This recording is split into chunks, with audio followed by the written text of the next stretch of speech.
Hello everyone, welcome back to my YouTube channel. Today we will study about replication in eukaryotes. So before studying the replication process in eukaryotes, make sure you will see the video of replication process in prokaryotes जो मैं पहले ही डाल चुकी हूँ. DNA replication क्या involve करता है? Making exact copy of the DNA. It means जो प्रोसेस होता है रेप्लिकेशन का वो क्या होता है? सेमी कंजर्वेटिव होता है, एंजाइम्स और प्रोटीन्स को इन्वॉल्व करता है, बाय डायरेक्शन होता है और एक्यूरेसी होती है इस प्रोसेस के अंदर. ये सब मैं प्रोकैरियोट वाली वीडियो में बता चुकी हूँ. अभी जो प्रोकैरियोटिक की तरह यूकैरियोट्स के अंदर भी क्या है, ये 3 स्टेप्स फॉलो करता है: इनिशिएशन, एलोंगेशन और टर्मिनेशन. जो पहला वाला प्रोसेस है इनिशिएशन, उसके अंदर क्या होता है कि इसके अंदर भी क्या होता है कि जो रेप्लिकेशन है वो किस पे बिगिन करता है? स्पेसिफिक रीजंस पे ही बिगिन होगा. और इसके अंदर क्या होता है यूकैरियोट्स के अंदर कि there are multiple reasons of origin. ठीक है, जिनको हम क्या बोलते हैं? ORC बोलते हैं. ये ORC क्या होता है? ओरिजिन रिकॉग्नाइजेशन कॉम्प्लेक्स होते हैं. जो क्या होता है? एक टाइप का प्रोटीन कॉम्प्लेक्स होगा जो ओरिजिन ऑफ रेप्लिकेशन से बाइंड कर जाएगा और जो अदर प्रोटीन्स नेसेसरी होते हैं रेप्लिकेशन के लिए उनको क्या करवा देता है? रिक्रूट करवा देता है. इसके अंदर क्या होता है? जैसे कि प्रोकैरियोट्स के अंदर एक हेलिकेज एंजाइम होता है जो कि डीएनए की स्ट्रैंड को अनवाइंड कर देता है.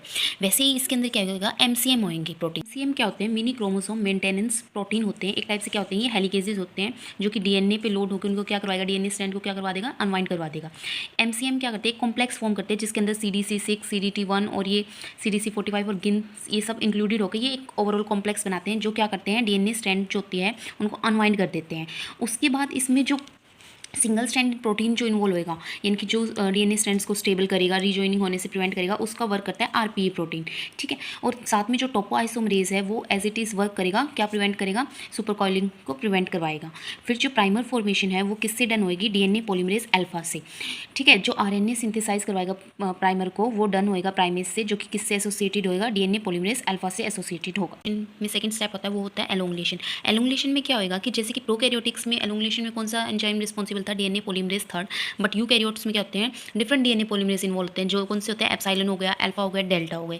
सो डीएनए पॉलीमरेज एप्सिलॉन का क्या काम होता है? ये सिंथेसाइज करवाता है लैडिंग स्ट्रैंड को, जो कि कंटिन्यूअसली सिंथेसाइज होगी. और कौन सी डायरेक्शन में सिंथेसाइज होगी? 5 प्राइम से 3 प्राइम डायरेक्शन में. नाउ डीएनए पॉलीमरेज जो डेल्टा होगा वो सिंथेसाइज करवाएगा लैगिंग स्ट्रैंड को.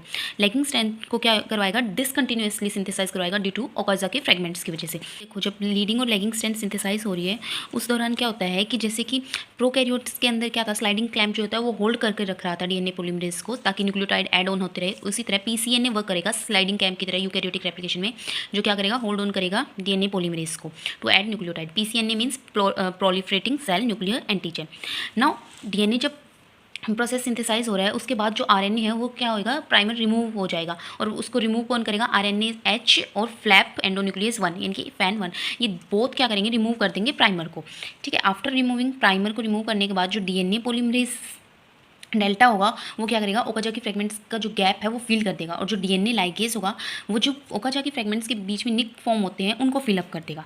टॉकिंग अबाउट द टर्मिनेशन, जब दोनों रेप्लिकेशन कंटिन्यू करते हुए जब रेप्लिकेशन फोक जो है वो एंड पर आ जाती है, उसके बाद क्या होता है कि यूकैरियोटिक्स के अंदर एक टीलोमियर्स होता है. क्या होता है? ये लीनियर क्रोमोसोम का एंड होता है. ठीक है, ये रेप्लिकेटेड होते हैं एक स्पेशलाइज्ड एंजाइम से जिसको हम बोलते हैं टीलोमरेज. टीलोमरेज क्या करेंगे कि टीलोमियर्स को एक्सटेंड करवा देंगे जिससे क्या है?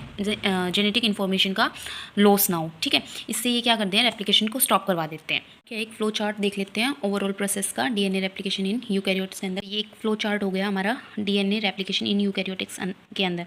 तो सबसे पहले ORC है. ये क्या है? ओरिजिन रिकॉग्नाइजेशन कॉम्प्लेक्स है, जो क्या करता है कि जहाँ से इनिशिएशन प्रोसेस जो है वो स्टार्ट होता है. उसके बाद क्या होता है कि MCM कॉम्प्लेक्स फॉर्म होता है जिसके अंदर क्या मिनी क्रोमोसोम मेंटेनेंस प्रोटीन होते हैं जो CDT1, CDC6, CDC45 के साथ एक कॉम्प्लेक्स फॉर्म करते हैं और डीएनए को क्या करवाएंगे? अनवाइंड करवा देंगे. ठीक है, एक क्या है? रेप्लिकेशन फोर्क फॉर्म हो जाएगी. फिर RPA और टोपोआइसोमरेज जो है वो क्या करेंगे? बाइंड कर जाएंगे.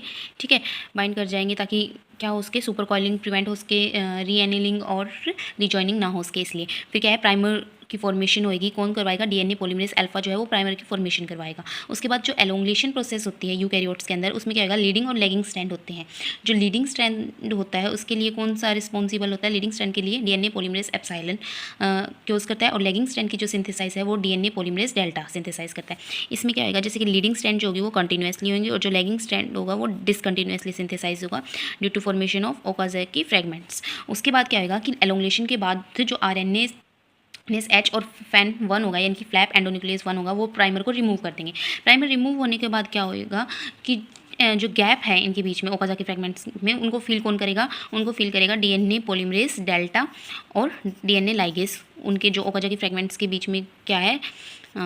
निक फॉर्म्स होते हैं उनको जो है सील कर देगा, ठीक है, डीएनए लाइगेज और पॉलीमरेज डेल्टा। उसके बाद क्या होगी, जो रेप्लिकेशन स्टॉप है उसको कौन स्टॉप करवाएगा, टीलोमरेज, ठीक है। So this is all about DNA replication in eukaryotes, ठीक है। If you like the video then please do share, comment and subscribe the channel. Thank you for watching this video.